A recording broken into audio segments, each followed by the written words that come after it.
Kia ora, Helen Brahms here, coming to you live from Fayetteville, Arkansas. Yes, we have moved. We arrived about almost an hour ago. We are feet down, power hooked, air conditioning blasting, water running, and as soon as I closed the door, the rain came.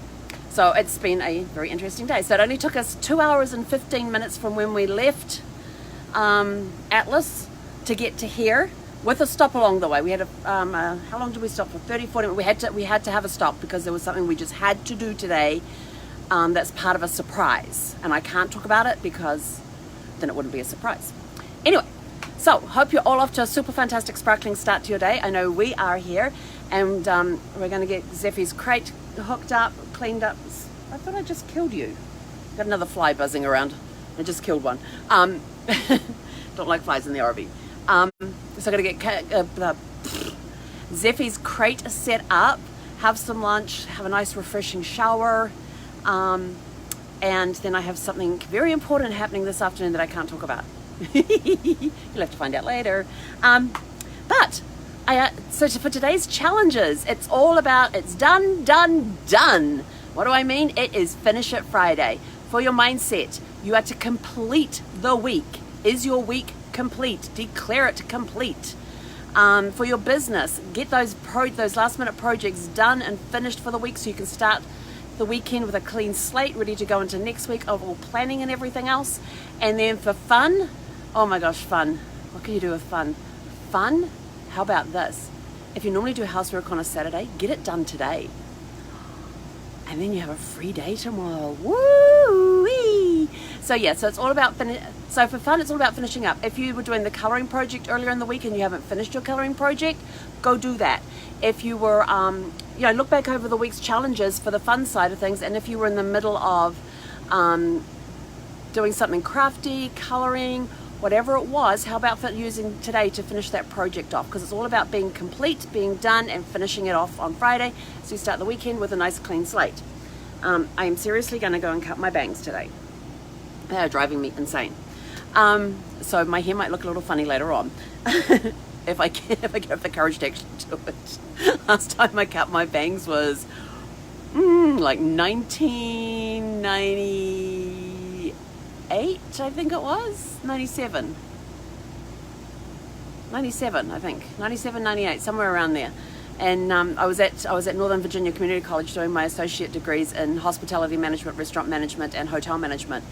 And I was in the food safety and sanitation class, and there was a girl there, Christy, and her and I have been talking on and off, getting to know each other and all of that. She's now one of my dearest friends. You never know where friendships start from. And I came in one day and she looked at my hair and she goes, "What have you done to your hair?" And I said, I cut my fringe. I said it was annoying the crap out of me. She goes, "Well, you know I'm a hairstylist, right?" And I'm like, "No." So she took care of my hair from then on until she moved to Tennessee, and until Knoxville, Tennessee. And then she was our first stop on our trip across the US to stop in and visit with her and her new husband, because they only got married that April. So they've just passed their 10-year mark. And then she flew out a couple of weeks after Brad passed. She flew out and spent a week with me getting all of my accounting books up to date, because they were so out of date. And I can't thank her enough for doing that. But she's always been there, always been a great friend. We have a lot of similar interests and stuff. So whenever Brad had a problem, he was like, "What am I going to get you for your birthday? What am I going to get you for Christmas? What am I going to get you for da-da-da-da-da?" Okay, call Christy. And Christy was always like, "How do you know the right gifts to get me?" I said, "Because you and I have the same tastes." So that's why I always tell Brad, call Christy. Because Christy would give him some great ideas. And she gave him this one idea for one of my birthdays. He dropped me off at a spa in Old Town Alexandria for an afternoon delight. And there was an aromatic foot bath. I still remember it to this day. There was a aromatic foot bath. There was a head and scalp massage, a facial, then lunch, which was absolutely delicious. They got the sandwich that was catered from a health food place around nearby. It was absolutely amazing. It was a sandwich, and you had this little bistro table in this little curtained off area that you could sit.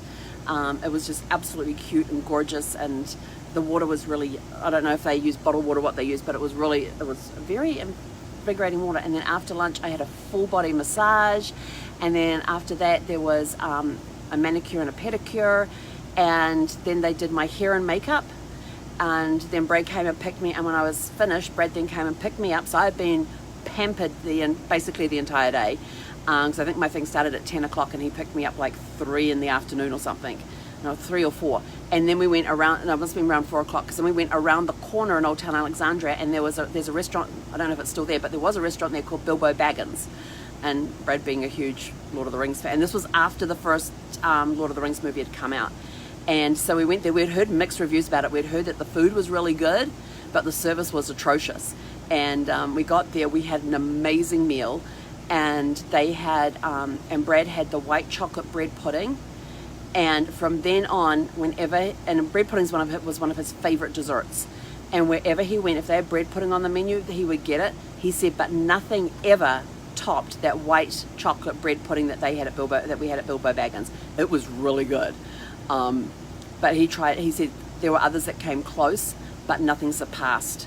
And he always remembered that bread pudding that he had at Bilbo Baggins in Old Town Alexandria back in like 2001, I think it was. Yeah, I think it was around 2001. So he always remembers that white chocolate pudding from then on out, and never found another one to surpass it. So it was a very memorable day, a very great day, and that was thanks to Christy for suggesting it to Brad for my birthday. So they kind of became allies after that. Not sure if that's a good thing or not. But there's a question in the description, which is, what do coconut beauticians, talking of beauticians, chocolate pudding and dogs have in common? Well, today it is National Coconut Day, it is National Beauticians Day, it is National Chocolate Pudding Day. I actually have some up in my microwave. Probably down in the microwave. Yeah, my microwave I use as a pantry, just so you know. So I actually have some chocolate pudding sitting in the microwave, so I might have to have some of that for lunch today. And for the dog, it is Take Your Dog to Work Day today. Well, Zeffie has the privilege of coming to work with me every single day because we live in Sparkles, and Sparkles is where my office is at, and so she gets to come to me with work every day. Aren't you a sweet girl? Yeah, she had a really good run today. She slept it all. So she wasn't happy when I pulled the fly swat out though and swatted the fly, although she stayed and actually watched me do it. In the past when I have swatted flies, she has flown into the bedroom and hidden on the far side of the bed, as far under the bed as she could possibly get. But today she actually stood there and then ran away after I put the fly swat away and hid on the end of the bed, went and curled up against the end of the bed. So she did well today. So she's getting used to the fly swatter coming out, realizing it's not for her. And I just realized why my AC is not working so well, because I still have my expeller fan up there on. So I got to go turn that off because it's pulling all the cold air out and not helping the RV cool down. But anyway, so your challenges today is finish it Friday. It is declare the week complete for your mindset. Finish those projects off that you've got for work. That those little projects that you had for the week that you've got that you can complete for the week. And for your fun one, it is whatever activities we did this week, like colouring, crafting, anything like that. There was the mapping one. The doodling and all that sort of stuff. Go complete those. So it's all about being done. That's it from me for now. Have a super fantastic sparkling day. Have a super fantastic sparkling day. And we will catch you later this evening. He konera.